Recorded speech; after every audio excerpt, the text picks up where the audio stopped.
बच गई दुनिया।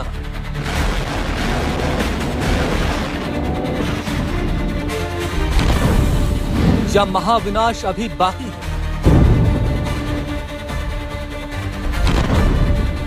ईरान अमेरिका के महाटकराव पर श्वेत पत्र।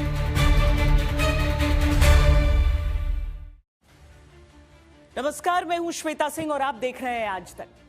अमेरिका की धमकियों और ईरान की न झुकने की कसम ने अमेरिका और ईरान के बीच जंग का वो माहौल बना दिया है जिसे पूरी दुनिया दम साध कर देख रही है। एक पल लगता है कि महाविनाश का युद्ध बस शुरू होने को है, दूसरे पल लगता है शायद जंग तो होगी लेकिन अभी नहीं। इस सब के बीच कुछ सवाल ये उठ रहे हैं कि लगातार धमकियों के बाद भी अमेरिका जंग से बच क्यों रहा है। ईरान जिस सख्ती से अमेरिका को जवाब दे रहा है, उस कॉन्फिडेंस की वजह क्या है।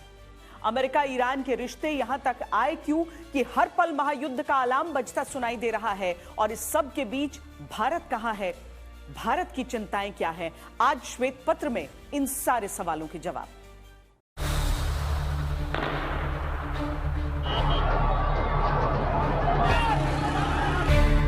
Iran's in big trouble. We will get involved. We'll be hitting them very hard where it hurts.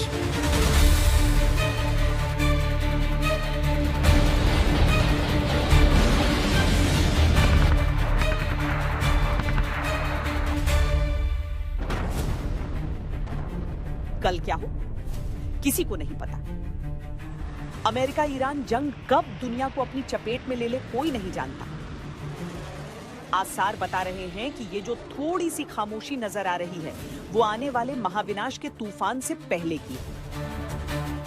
क्योंकि मध्य पूर्व में फौजी जमावड़े के साथ अमेरिका एक एयरक्राफ्ट स्ट्राइक ग्रुप और उसके बड़े एयर विंग की तैनाती का इंतजार कर रहा है, जिसमें बस कुछ दिन का वक्त लगेगा। दूसरी तरफ ईरान ने इजराइल के 8 प्रमुख शहरों को अपने निशाने पर ले लिया। ईरान को पता है कि अमेरिका चुप बैठने वाला नहीं है, इसीलिए वो अपनी हर तैयारी को अंजाम तक पहुंचा रहा है। साथ ही उसने अमेरिका को यह धमकी भी दे दी है कि हमला हुआ तो जून 2025 की तरह इस बार सीज फायर नहीं होगा, जंग आर पार होगी।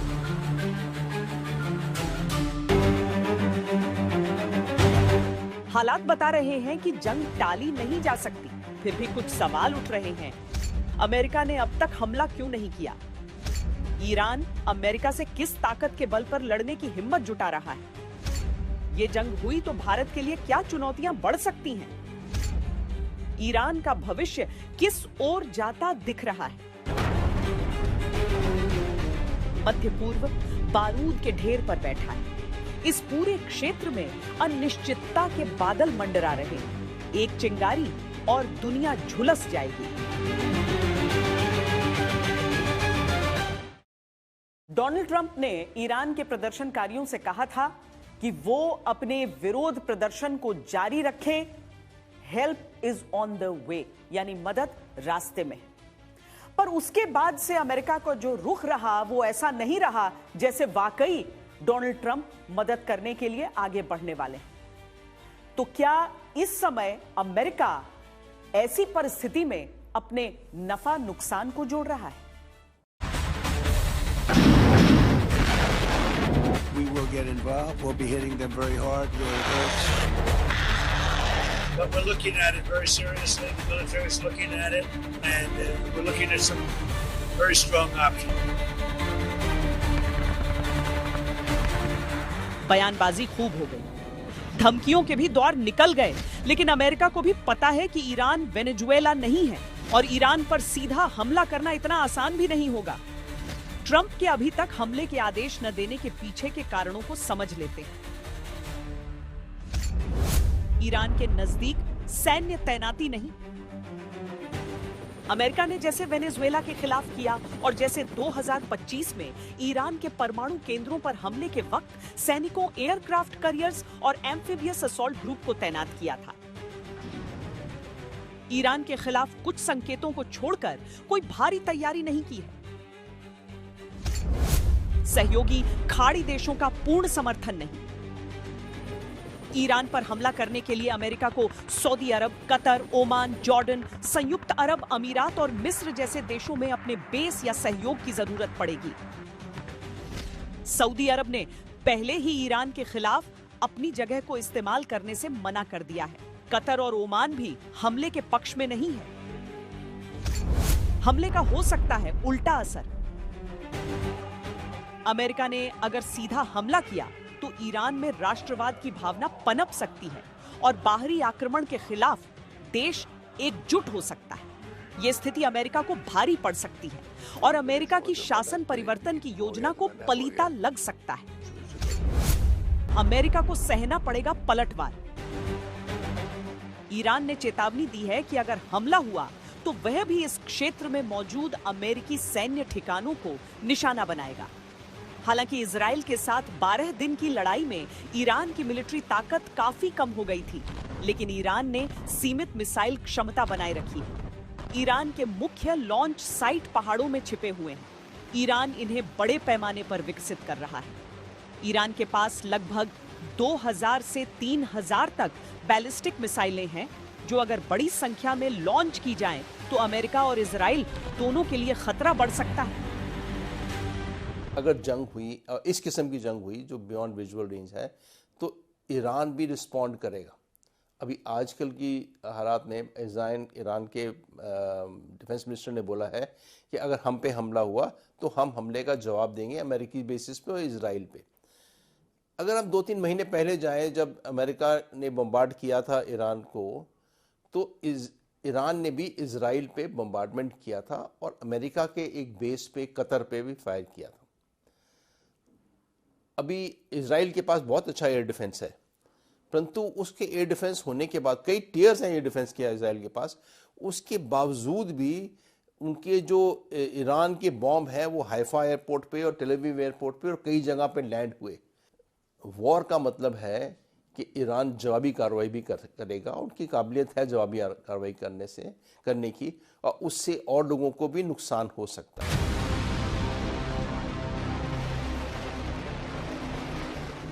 अमेरिका के लिए ईरान पर जमीनी हमला करना भी आसान नहीं होगा और इसकी सबसे बड़ी वजह है ईरान की भौगोलिक स्थिति। ईरान चारों तरफ पहाड़ों, दुर्गम इलाकों और रेगिस्तानों से घिरा है। ऐसे में अमेरिका को सैनिकों को वहां ले जाना और ईरान की रिवॉल्यूशनरी फोर्स से भिड़वाना आसान नहीं होगा, बल्कि उल्टा पड़ सकता है।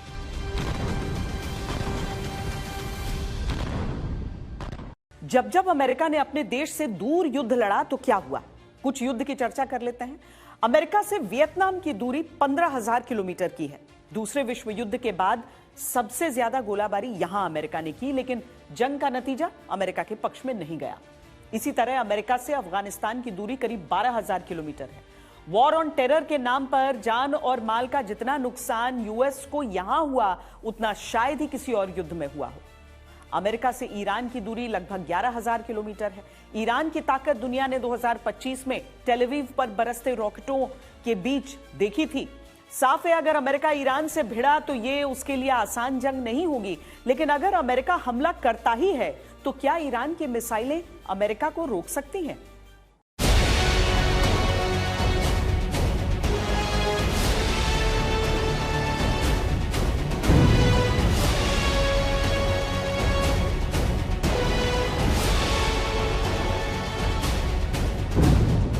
अमेरिका और ईरान के बीच संघर्ष का ये वो ट्रेलर था जिसमें ईरान ने स्पष्ट कर दिया था कि वो अमेरिका के सामने झुकेगा नहीं। लेकिन सवाल अब ये उठता है कि क्या ईरान अमेरिका के साथ पूरी जंग के लिए तैयार है? इसे एक एक करके समझते हैं। सबसे पहले अमेरिका की ताकत देख लेते हैं। अमेरिकी सेना दुनिया की सबसे ताकतवर सेना है। उसके पास aircraft carrier, stealth bomber, B-2, B-21, F-35 fighter jet, tomahawk cruise मिसाइलें और इलेक्ट्रॉनिक वॉरफेयर है। 2025 की जंग में इजराइल ने अमेरिकी मदद से आई RGC के कमांड स्ट्रक्चर, मिसाइल लॉन्चर और न्यूक्लियर साइट्स को नुकसान पहुंचाया। अमेरिका अगर खुद हमला करे तो IRGC के बड़े हिस्से को जल्दी नष्ट कर सकता है, वो भी बिना जमीन पर उतरे। कन्वेंशनल फोर्सेस में ईरान अमेरिका से पीछे ही रहेगा, तो कितना लंबा वो खींच सकता है, ये देखने वाली बात है। लेकिन जो दूसरी चीज़ ये है कि जो कहा जाता है कि ईरान के पास न्यूक्लियर पावर भी है। अमेरिका का भी मानना है कि Iran is just 1 inch away, 1 screw driver away from the nuclear bomb. तो मैं समझता हूँ कि ये जो ताकत है, ये अगर युद्ध हुआ तभी पता चलेगी है या नहीं है। लेकिन अगर नहीं है तो फिर ईरान कुछ समय तो टिक पाएगा, लेकिन अल्टीमेटली उसको पीछे हटना पड़ेगा। ट्रंप ने खुद अपनी राष्ट्रीय सुरक्षा टीम के साथ मीटिंग में यह कहा है कि ईरान पर जो भी हमला हो वो तुरंत और निर्णायक होना चाहिए, साथ ही युद्ध लंबा नहीं खींचना चाहिए। अब देख लेते हैं ईरान की ताकत को। ईरान ने 2025 के हमले के बाद खुद को अपग्रेड किया है, लेकिन अमेरिका के सामने वो नाकाफी है, जिसमें जमीनी सेना, वायुसेना और नौसेना शामिल है। ईरान की सबसे बड़ी ताकत है उसकी हजारों मिसाइलें। शॉर्ट और मीडियम रेंज बैलिस्टिक मिसाइलें फतेह 110, जोल्फागर, कियाम, शाहब 123, गदर, इमाद। इनकी रेंज 300 से 2000 किलोमीटर तक है। ये इजराइल या अमेरिकी बेस पर हमला कर सकती है। एडवांस्ड सॉलिड फ्यूल मिसाइलें खैबर शेकन, इसकी रेंज 1450 किलोमीटर। हज कासिम की 1400 किलोमीटर। हाइपरसोनिक मिसाइलें फतह और फतेह 2 मैक 13 से 15, स्पीड 1400 से 1500 किलोमीटर रेंज। ये डिफेंस सिस्टम को चकमा दे सकती है। क्रूज और एंटी शिप मिसाइलें सोमर, होवेज, कदर 380, इनकी रेंज 1000 किलोमीटर तक है और ये जहाजों पर हमला कर सकती है। जून 2025 में अमेरिका ने ईरान के परमाणु ठिकानों पर हमले किए, तो ईरान ने बिना डरे इजराइल के तेल अवीव और हाइफा सहित 40 अलग अलग जगहों पर बैलिस्टिक मिसाइलों से हमला किया, जिससे भीषण तबाही मची। उनके पास ये मिसाइल है, ईरान के पास ये मिसाइल है, ईरान के पास भी ड्रोन्स हैं, ईरान के पास भी वेयरविदॉल है, और उनके सहायक वो जो दल भी हैं अभी पूरी तरह हटे नहीं हैं, हमास, हिजबुल्ला और यमन में हुथीस। सो किस किस्म का जो अमेरिका वेस्टर्न के पास पावर है, मिलिट्री पावर, उसका मुकाबला नहीं किया जा सकता। वो कई डिकेड्स आगे हैं, कई दशक आगे निकल गए हैं। पर ये कहना कि ईरान का भी कुछ जवाबी कार्रवाई नहीं होगा, वो गलत होगा। छोटी सी हो सकती है, पर छोटी ही कार्रवाई में अपोजिंग फोर्स के भी कुछ बंदे मर सकते हैं, या कुछ शिप्स पे या बेसिस पे नुकसान हो सकता है, जैसे कि इजराइल ने देखा था 2 महीने पहले। इसी तरह ईरान के पास बावर 374 S-300 जैसे एयर डिफेंस सिस्टम हैं, लेकिन ये सीमित हमलों को कुछ हद तक रोक सकते हैं। लेकिन अमेरिका की स्टील्थ टेक्नोलॉजी सैचुरेशन अटैक और इलेक्ट्रॉनिक जैमिंग के सामने नहीं टिक सकती। इतना जरूर है कि ईरान के निशाने पर कई अमेरिकन बेस हैं जो खाड़ी देशों में स्थापित हैं। ईरान उन पर मिसाइल अटैक से एक हद तक नुकसान पहुंचा सकता है। ईरान ने स्पष्ट कहा है कि अमेरिका ने हमला किया तो ईरान जवाब जरूर देगा, यानी युद्ध का संकट बना रहेगा। जून 2025 में ईरान इजरायल संघर्ष के बाद ही ईरान अमेरिका के संबंधों में बारूद घुल चुका था। अमेरिका ने ईरान के परमाणु ठिकानों पर बमबारी भी की थी। उसके बाद से यह आग चिंगारी की शक्ल में ईरान अमेरिका संबंधों में सुलगती रही। लेकिन ईरान में चल रहे मौजूदा विरोध प्रदर्शन के बीच प्रेसिडेंट ट्रंप ने जिस तरह खामनेई शासन के खिलाफ कड़ा रुख अख्तियार किया, उसने आज के विस्फोटक हालात पैदा कर दिए।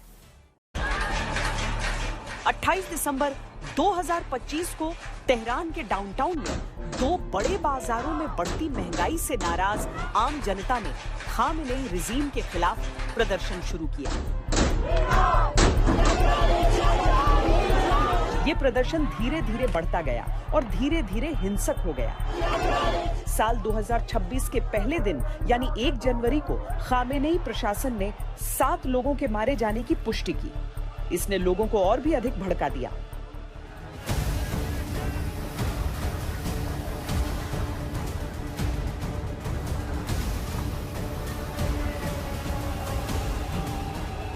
दो जनवरी को ट्रंप ने अपने ट्रुथ सोशल मीडिया प्लेटफॉर्म पर लिखा, अगर ईरान शांतिपूर्ण प्रदर्शनकारियों को हिंसक तरीके से मारता है तो संयुक्त राज्य अमेरिका उनकी मदद के लिए आगे आएगा। ट्रंप के इस पोस्ट से खामेनेई भड़क गए और उन्होंने इसे चुनौती की तरह लिया। American human rights activist news agency ने एक रिपोर्ट में कहा कि विरोध प्रदर्शन की आग ईरान के 31 में से 22 प्रांतों के 100 से अधिक स्थानों पर फैल चुकी है। खामेनेई ने विरोध प्रदर्शन के नाम पर उपद्रवियों को करारा जवाब देने का आदेश दिया। विद्रोहियों पर सख्त कार्रवाई की खबरें सामने आते ही ट्रंप ने 13 जनवरी को पोस्ट किया, प्रदर्शनकारी अपना प्रदर्शन जारी रखें, संस्थानों पर कब्जा करें, मदद जल्द ही आपके पास आ रही है। इतना ही नहीं, अमेरिका ने ईरान को धमकी दी कि अगर विरोध प्रदर्शनकारियों पर दमन की नीति जारी रही तो अमेरिका सैन्य कार्रवाई करेगा। ईरान ने हमले का जवाब हमले से देने का ऐलान किया।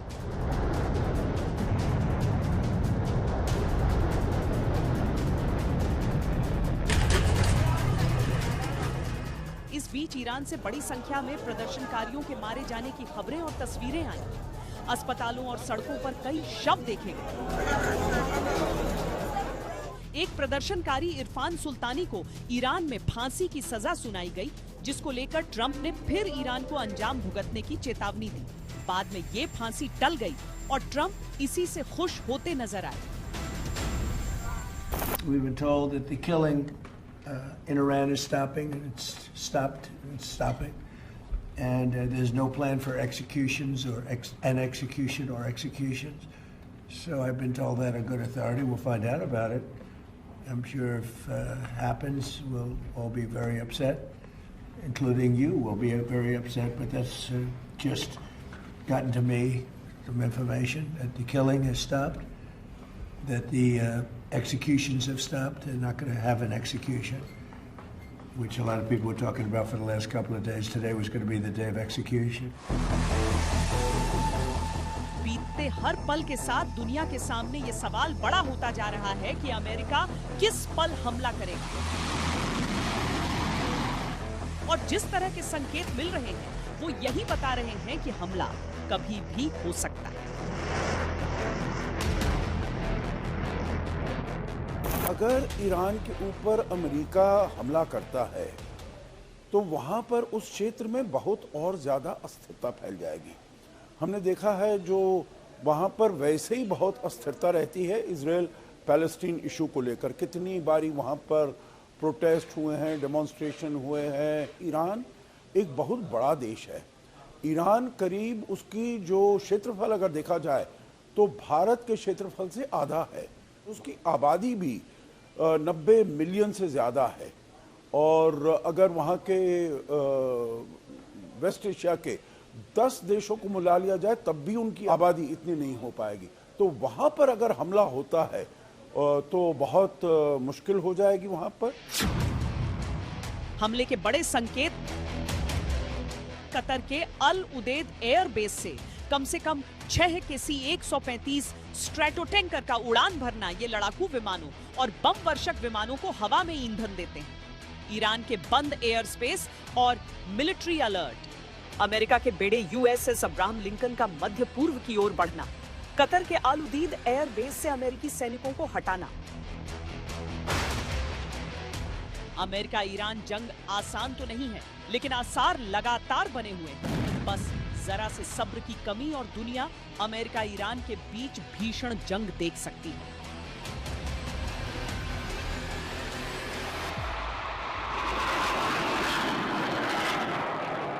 फारस की खाड़ी को ओमान से जोड़ने वाली पश्चिम एशिया की एक संकरी जलधारा है जिसे होर्मुज स्ट्रेट कहते हैं। ये ईरान के दक्षिण में है और इसके दक्षिण में ओमान और संयुक्त अरब अमीरात है। दुनिया की तेल की 20% जरूरत इसी रास्ते से पूरी होती है। भौगोलिक कारणों से ईरान संकट का असर होर्मुज स्ट्रेट पर पड़ना तय है और इसका सीधा मतलब है भारत के लिए भी तेल आयात करना महंगा हो सकता है। भारत अपना 80% से अधिक तेल आयात करता है। तेल संकट बढ़ेगा तो कीमतें बढ़ने की आशंका है और इसी के साथ भारत का ऑयल इंपोर्ट बिल बढ़ सकता है। भारत के लिए बात सिर्फ तेल तक ही सीमित नहीं है, बल्कि कई ऐसे क्षेत्र हैं जहां भारत के लिए मुश्किलें बढ़ सकती हैं।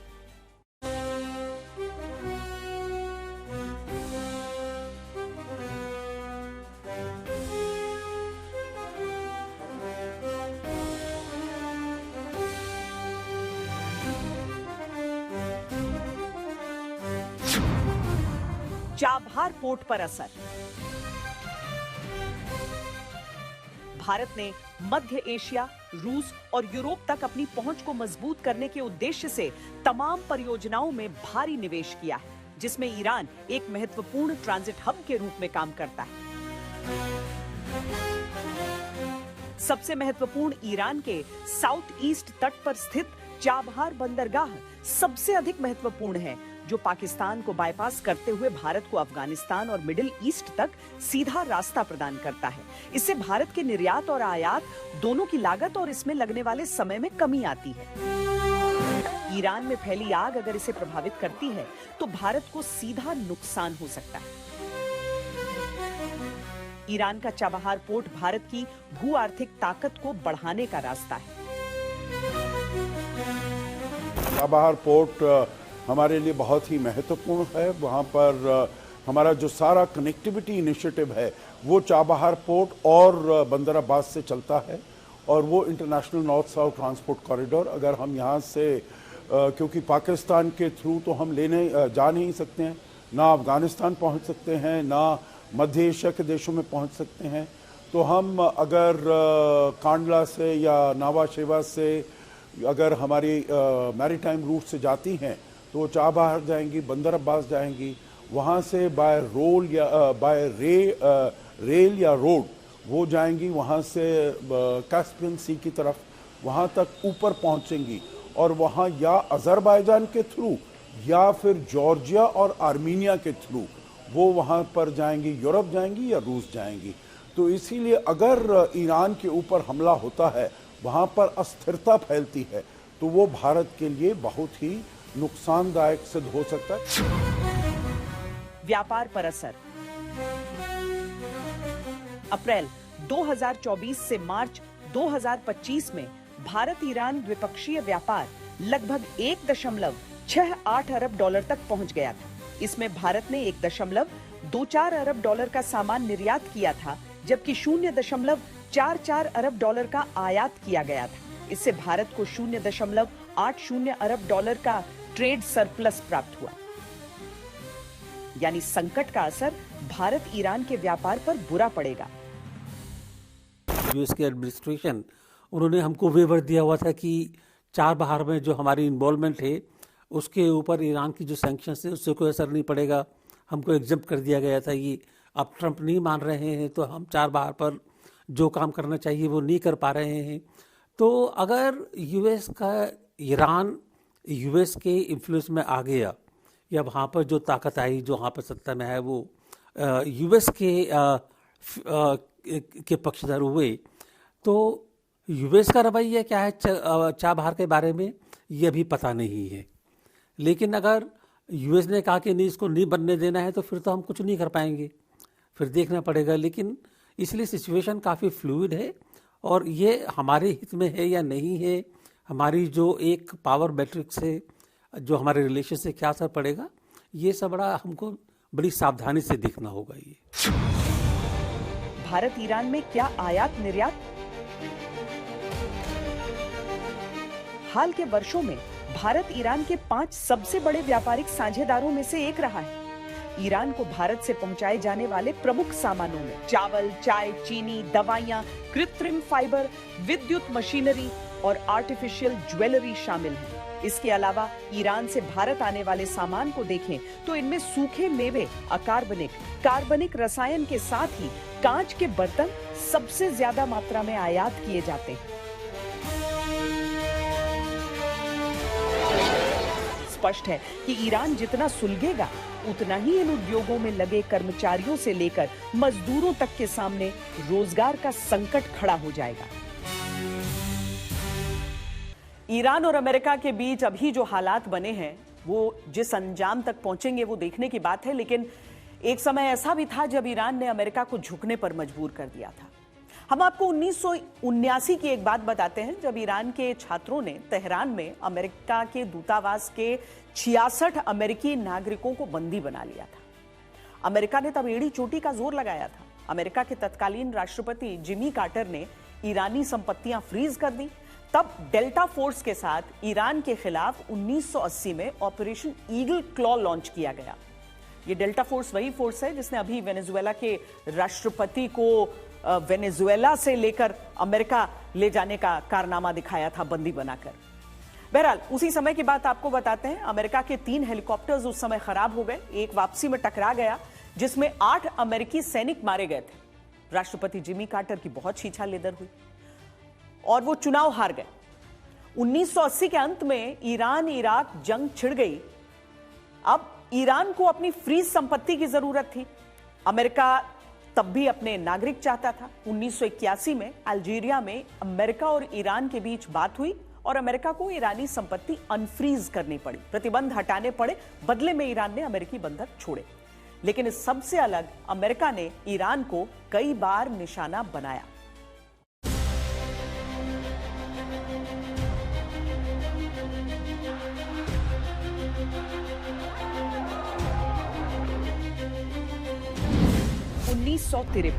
अमेरिकी समर्थन से तख्ता पलट। चुने गए तत्कालीन राष्ट्रपति मोहम्मद मोसादेग ने एंग्लो ईरानी तेल कंपनी के राष्ट्रीयकरण का फैसला लिया। इससे ब्रिटिश नाराज हो गए। अमेरिका ने ईरान में तख्ता पलट की भूमिका तैयार करने के लिए यूनाइटेड किंगडम की मदद की। जनता के प्रदर्शन के बाद मोसादेग को गद्दी छोड़नी पड़ी और अपदस्थ सम्राट पहलवी के हाथ में शासन आ गया।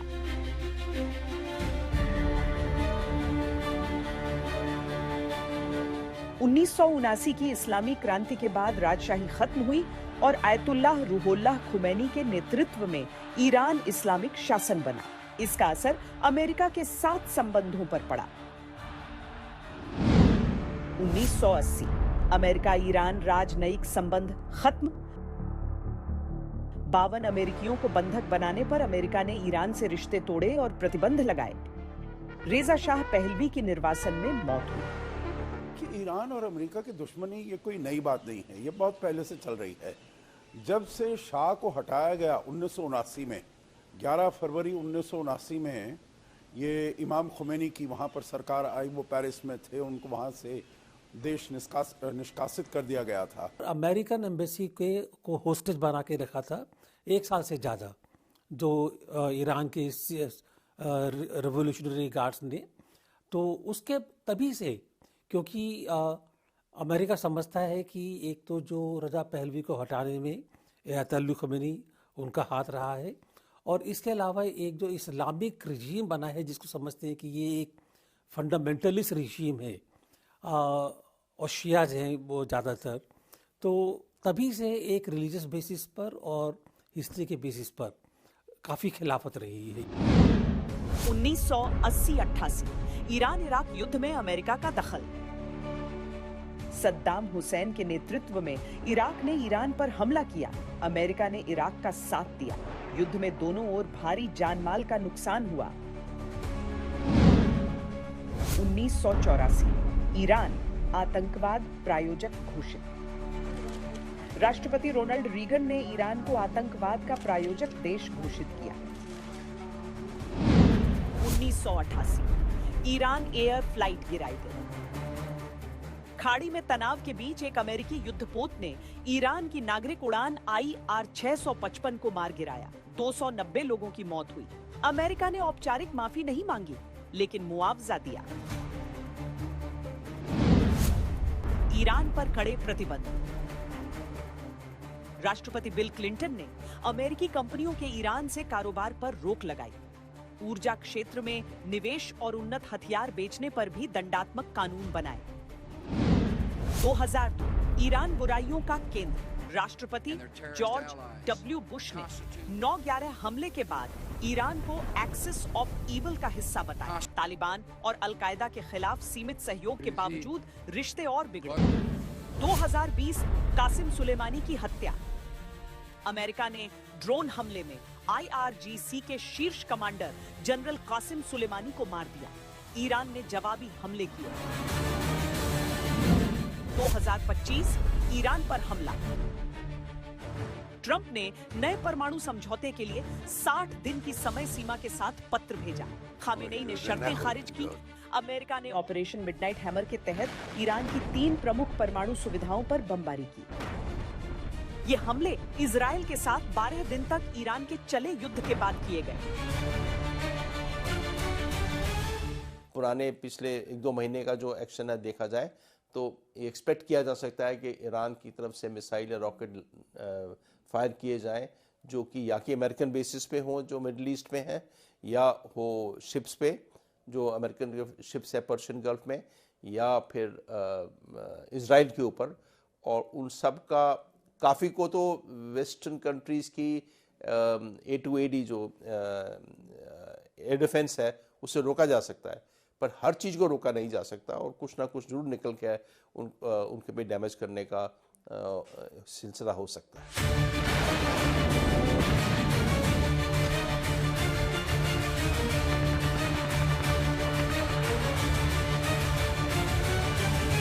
ईरान में 46 साल बाद ऐसा प्रदर्शन हो रहा है जिसने तब स्थापित सत्ता को उखाड़ फेंका था। अब यह सवाल उठता है कि अगर ईरान में खामेनेई का इस्लामिक शासन खत्म होता है तो उसके बाद क्या होगा? ईरान में आगे क्या? खामेनेई शासन के खिलाफ प्रदर्शनों के बीच अक्सर रेजा पहलवी के समर्थन में नारे गूंजे। रेजा पहलवी ने भी ईरान की जनता का सत्ता परिवर्तन के लिए आह्वान किया। तो क्या अगर ईरान में खामेनेई शासन खत्म होता है तो फिर से राजशाही लौटेगी? क्या क्राउन प्रिंस रेजा पहलवी ईरान की गद्दी संभालेंगे और क्या ईरान उनके नेतृत्व में एकजुट रह पाएगा? इन सवालों के जवाब के लिए 2 पॉइंट समझना बहुत जरूरी है।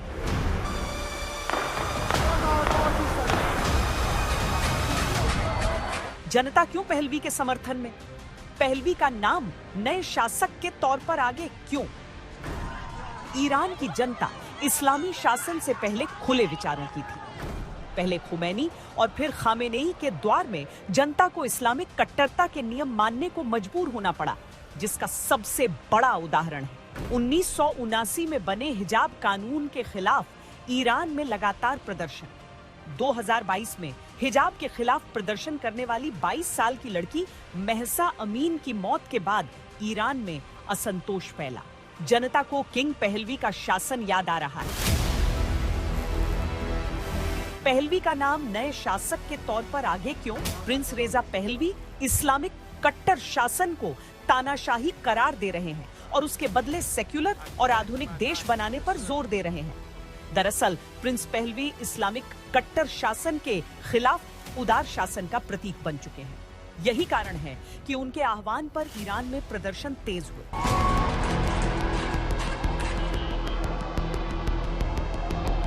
अब सबसे बड़ा सवाल कि अगर वाकई प्रिंस पहलवी की ईरान में शासक के तौर पर वापसी होती है तो क्या वो ईरान को एकजुट रख पाएंगे? एकजुट रह पाएगा ईरान? इस सवाल का जवाब सिर्फ राजनीतिक व्यवस्था के पास नहीं है, बल्कि ईरान की जातीय संरचना में ढूंढा जा सकता है। पहले देखिए क्या है ईरान की जातीय संरचना। ईरान की कुल जनसंख्या 87.6 मिलियन है। इसमें 61% फारसी हैं, 20% Azerbaijani, 12% Kurd, 1.5 million Baloch, 2.2 million Arab और 1.5 मिलियन तुर्कमेन। अब इन जातियों के आधार पर ईरान की एक और तस्वीर देखिए।